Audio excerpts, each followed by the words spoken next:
The following is a Spirit Street production.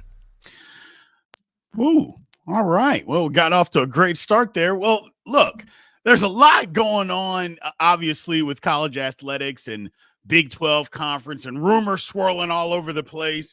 This weekend, another rumor came out that Utah was possibly leaving the Big 12 before it even starts, or looking to leave to go to the ACC. I'm not sure how true it is. We're going to find out. We'll talk about a lot of that and more today on the Big 12 Insiders. Welcome to the Big 12 Insiders, your Big 12 sports show, presented by Synergy Financial Partners.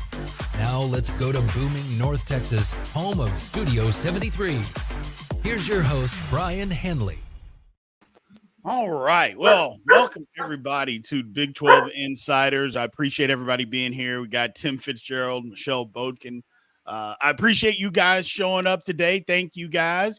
Show started off great, had a wrong little clip in there, but either way, I'm glad you guys are here. Appreciate it. So let's just kind of jump into this. Sounds like rumor mill is going wild about Utah. I find it hard to believe that they would be wanting to leave the conference. Look, I know that they didn't necessarily want to be in the Big 12 because they weren't looking for a place to go, but that doesn't mean that they aren't okay. They're not fine being here. Right. And now, Michelle, just to start it off, it kind of seems like there's rumors going around talking about them leaving for the ACC, which in my opinion would be absolutely insane, but who knows? Yeah, there were some rumors that popped up over the weekend. Just before we hopped on air, Utah actually wrote a statement to Brett McMurphy debunking the whole thing. So that is out. This is a rumor. It's done. It's over. But we absolutely can kind of go into just how this all played out and maybe why this rumor started in the first place. I have some theories, and obviously there's some working things, with Utah's relationship with the Big 12, how they got here, that I think is important to know and understand. Yeah, this one got some legs. Yeah. Michelle, you and I were talking before the show that it's just the kind of thing that fills space for media entities. We're in the summer. Big 12 meetings are just starting, so we'll have some news this week out of Dallas, but yeah, it really kind of took off, and I'm glad it's now been debunked. So fact or fiction, and we are going to talk about, though, Utah's place in this conference and how solid they are, because they do have we got the grant of rights. It has been signed. That was a rumor that went with the rumor that they didn't sign it, but there is a little asterisk there with the grant of rights. And as I pop it up here, Michelle, why don't you tell us exactly what's going on with that? Yeah, so everybody has to sign the grant of rights. That, if I'm not mistaken, has a lot to do and coincides with the TV deal. So this goes along with the Big 12's partnership with ESPN, and that everybody agrees to be together and produce content for ESPN in the foreseeable future.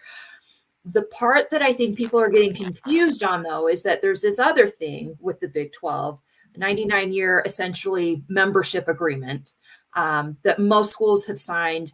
And my understanding is that Utah has some wiggle room on that. Now, what exactly that wiggle room is, I have not been told directly, but I do know that they have some room to move if they want to. So they're not tied down by that part, but they still do have to adhere to the grant of rights.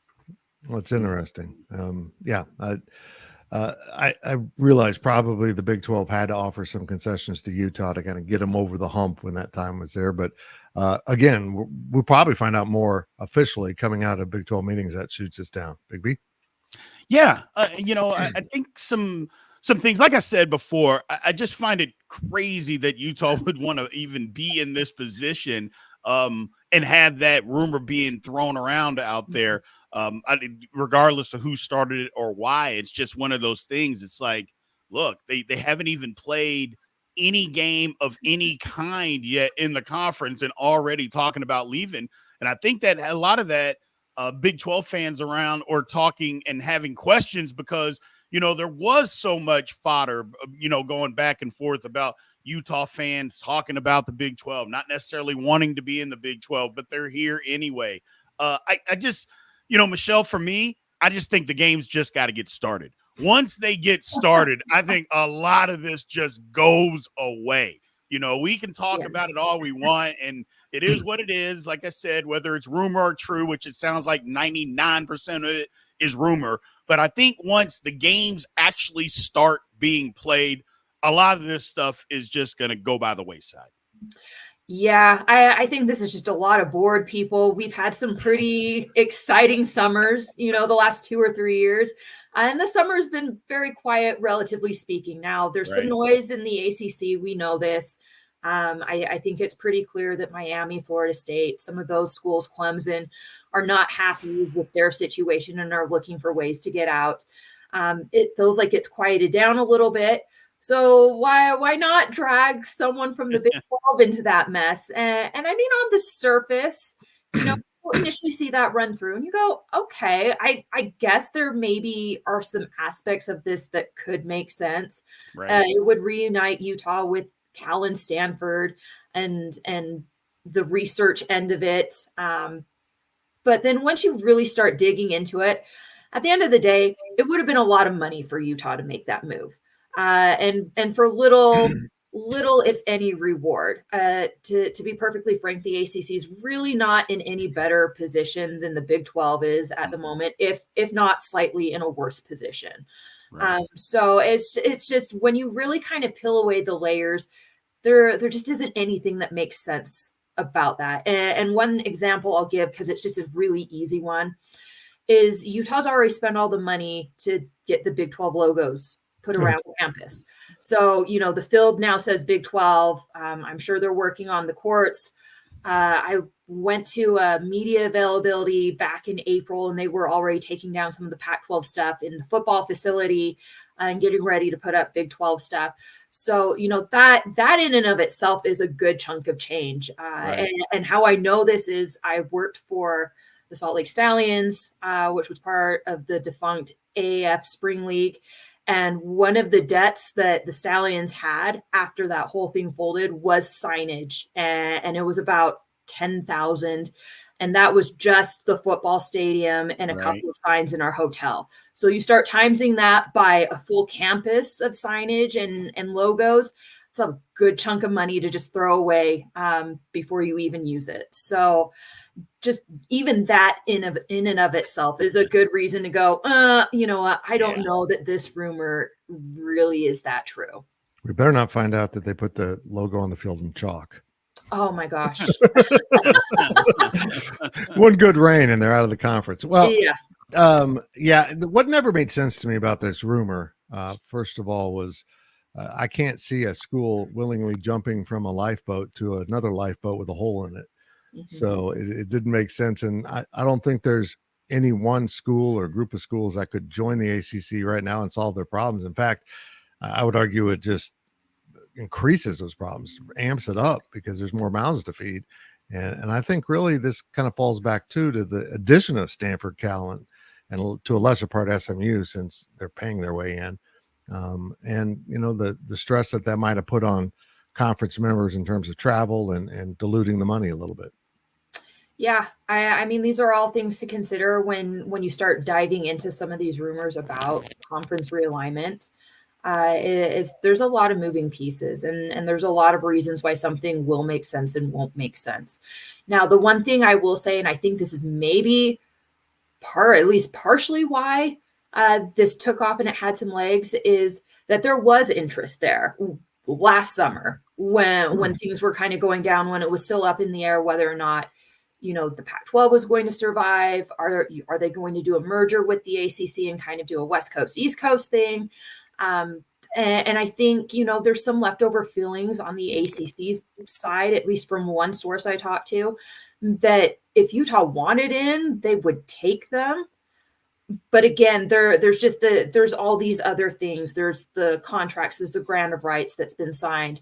There's the cost of moving conferences, especially when you have to start breaking contracts that you've just barely signed. You haven't even essentially let the ink dry on them. Right. All that stuff gets kind of expensive, and Utah's doing well in college sports, college football, but they don't have that kind of money. They don't have money to just throw away willy-nilly because they feel like moving. If they're going to move, it's going to be when the big move comes. Right.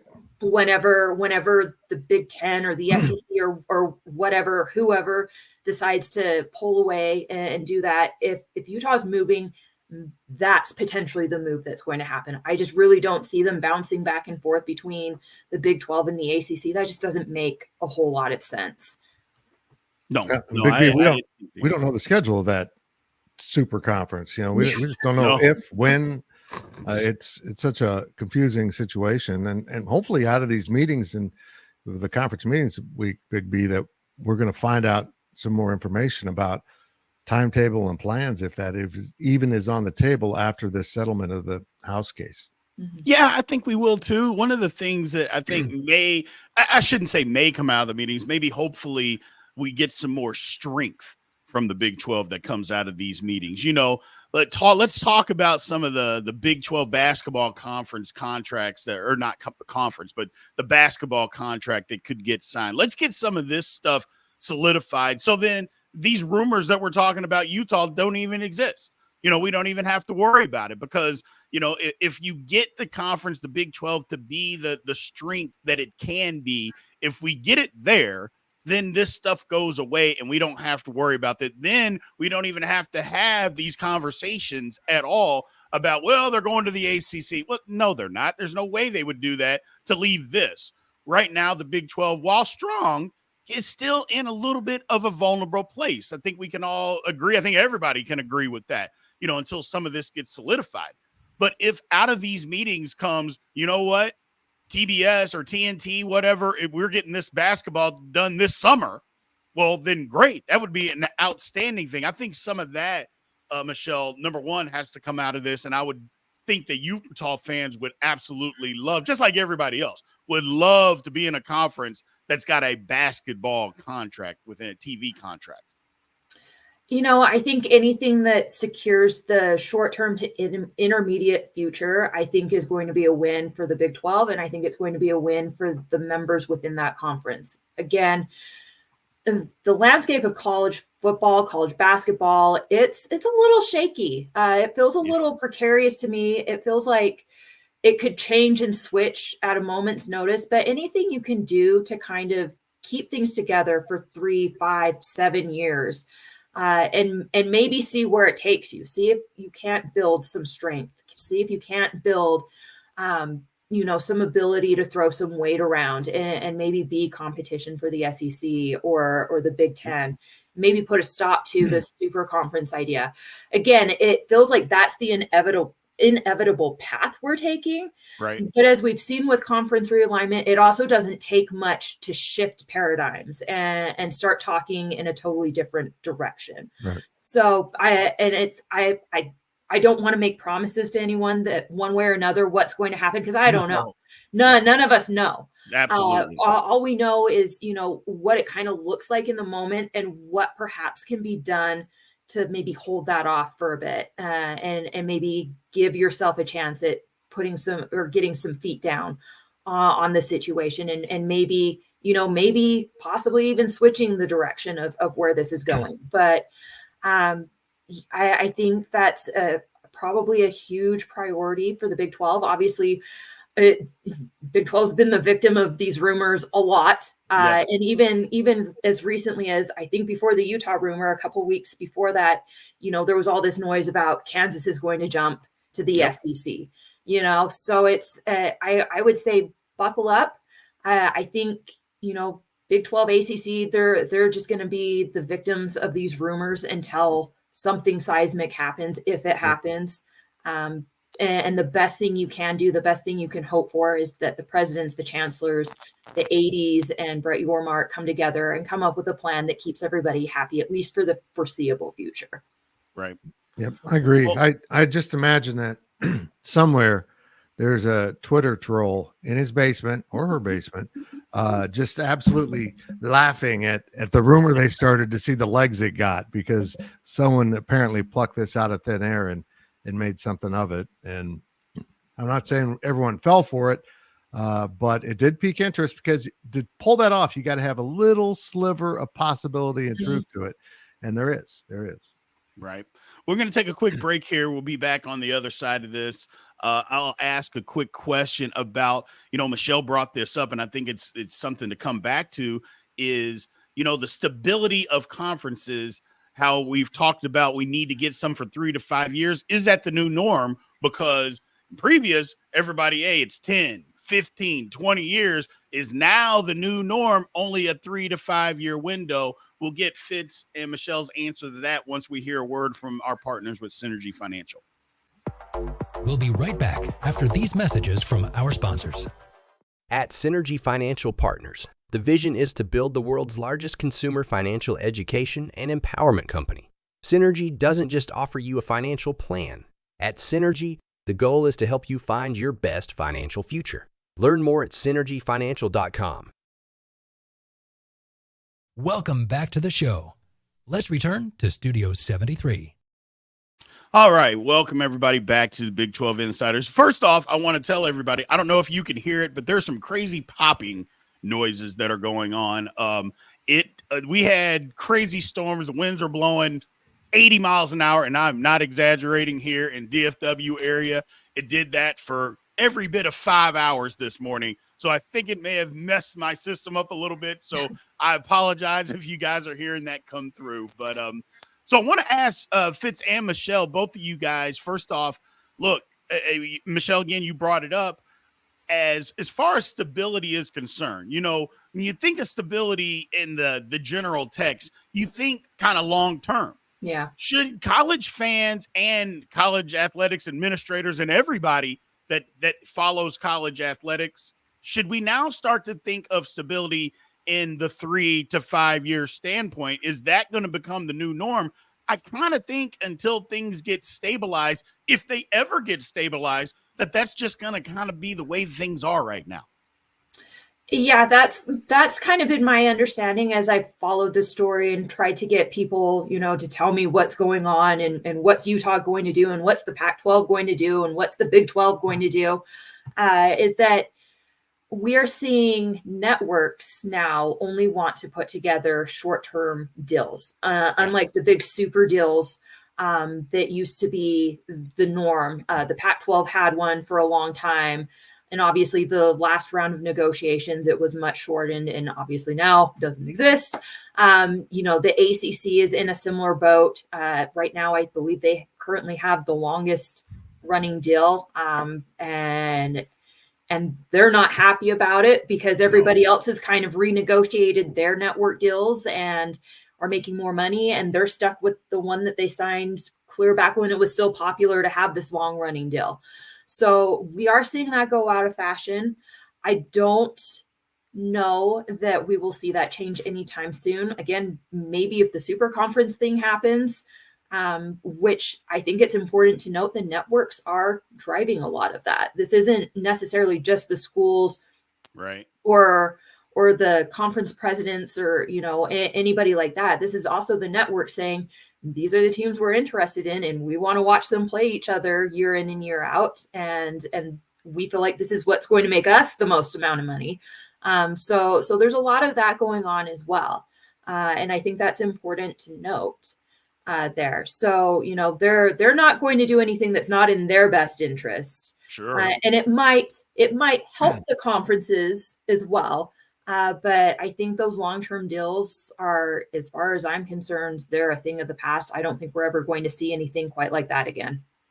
Yeah, I mean, even the ACC deal has tied up ESPN because, they might be in the position like, well, if you lose Florida State and Clemson just because you stayed at 15 with the other additions, it's still, the product's not worth what it was. Mm-hmm. So from the network standpoint, if teams are going to be able to leave, they want to be able to probably have a look in and avoid a contract that's out of whack for them. But on the other side of it, so much of the problems in the ACC is caused by that contract being so long-term and schools looking down the road to see a pretty stagnant media number that doesn't reflect the changes in the economy, let alone the changes in what we're seeing now with the House settlement of the amount of money that is going to have to be generated on an annual basis for a profit sharing plan that we haven't even seen in full. And it's scary times for ADs, so they don't want to be tied to a low number in any way. Yeah. Right. Well, Michelle, here's a quick question as far as Utah is concerned with this new, House deal that came down, House versus the NCAA settlement that came down. As Utah, has there been any talk as far as what Utah plans to do? There's talk all over the place about what certain schools and institutions are planning on doing. Has there been any talk that Utah might cut any sports to be able to fund all of this potential stuff that's going on? I know nobody's necessarily, you're not going to hear that publicly come out from anybody right now, but as far as anything, any news, any rumors going around, I know the term rumor is a bad thing, but anything going around that possibly may come about that? So far it's been pretty quiet on that front. And I would say Utah's leadership is very good about, I think, sitting back and waiting and seeing how things play out before they start even kind of thinking about, okay, what is it we're going to have to do? Right. Because they're not going to want leaks, obviously. Sure. And to have that come back at them until it's something that they absolutely have to face and deal with. It was the same thing with the NIL stuff. Fans were very upset at how long it took Utah to put together a collective and get that going. But it was because they were waiting to see what rules are going to be put in place. We know that we're in a situation where we're the type of school that the NCAA likes to punish. If we step out of line, we're big enough that we send a message, but we're not the biggest fish. Right. So it's they tend to play it very carefully. So I think right now they're in a wait and see mode. Let's see what other steps are taken now that this first step has been taken. But I mean, I think it's entirely possible, that some of these sports maybe end up getting relegated to a club status or maybe just get canceled altogether. And it's not just a Utah issue. This is basically everybody outside of maybe like Notre Dame, Michigan, like some of those schools that just generate a lot of money and they have a lot of rich people to help float. Utah is doing okay in that sense, but they're not top of the line there. And so there might have to be some hard choices depending on what other decisions come out of this first decision. You just described most of the Big 12. Yeah. We think we're going to be fine here, but if the SEC cheats too much, we might get put on probation. It's just like that's how the NCAA has typically worked. They don't want to nail any of the golden gooses and make sure they're protected. But yeah, I mean, I think there's going to be some hard decisions that have to be made. And I think people would be encouraged if the NCAA, and I'm going to go out and say something really bizarre, if the NCAA was proactive instead of reactive and started planning for some of these changes schools are facing and lowering that floor of sports and clarifying what this is, maybe even saying, hey, we're willing to to create a third subdivision of Division I that schools could opt into with financial, guardrails that make sure everyone's belongs there. That I don't know if the NCAA would take action and act like they actually want to fix some of these things that the courts are ruling that they can't be doing and shouldn't have been doing. I think everyone would feel better. I mean, instead the NCAA is just pouting, and it's painful for all the members. I mean, it's definitely left a lot of things up in the air. And it is pretty crazy that you have this entity that on one hand wants to flex, like they're leading the way, and on the other hand, sit on their hands and do we didn't do that. That's not our fault. We had nothing to do with that. Pick one or the other, but you can't straddle that line. You're either in charge or you're not. And the NCAA really struggles with that, especially in this day and age. Yeah. And they've struggled with it forever. Just trying. I mean, and I understand they're getting their hands slapped right now. I do totally understand that. But part of it, no, I shouldn't say part of it. the majority of it is their own fault Yes. because of what they just didn't do and their inaction, their inability to act. And most schools, it's kind of what we go back to for what you brought up, Michelle, and what you said, Fitz, talking about, most universities around the country have to walk such a fine line because the other ones are doing what they're doing. And if you just stray just one little step, then you get the hammer slammed down on you. So these majority of the schools are like, NCAA, sorry, too bad, so sad. And it's weird, and it's bad that it has to be this way, but they created their own mess. In my opinion, they created their own mess, Fitz. I agree. So I don't know. Well, look, I thought this was a very interesting conversation. I know that the rumor mill was running today, so I appreciate you kind of putting those to rest, Michelle. Thank you for taking the time to talk to us about it today. I know it's probably something you don't necessarily want to talk about, but we appreciate you giving yourself over to us to let us talk about it and finally get some clarification. I should be a better way. Just give us some clarification. So thank you very much for taking the time. No problem. Conference realignment was not on my bingo card for this summer. So it's kind of funny dusting off the old contacts and, hey, buddy, what have you heard on this? Absolutely. Absolutely. I appreciate it. Well, thank you again for taking the time. We're going to take one quick final break before we end the show. We'll be right back after we hear a word from Synergy Financial Partners. We'll be right back after these messages from our sponsors. At Synergy Financial Partners, the mission is to change the way Americans plan for their financial future. Synergy doesn't just offer you a financial plan. At Synergy, the goal is to help you find your best financial future. Learn more at synergyfinancial.com. Welcome back to the show. Let's return to Studio 73. All right, welcome back, everybody. Look, Fitz, rumors happen all the time. We like rumors. Don't get me wrong. We enjoy rumors, but it's also good when some of the rumors that you think are just a little bit outlandish kind of get put to rest and just say, okay, let's just smack this fire out right now before anything even gets started.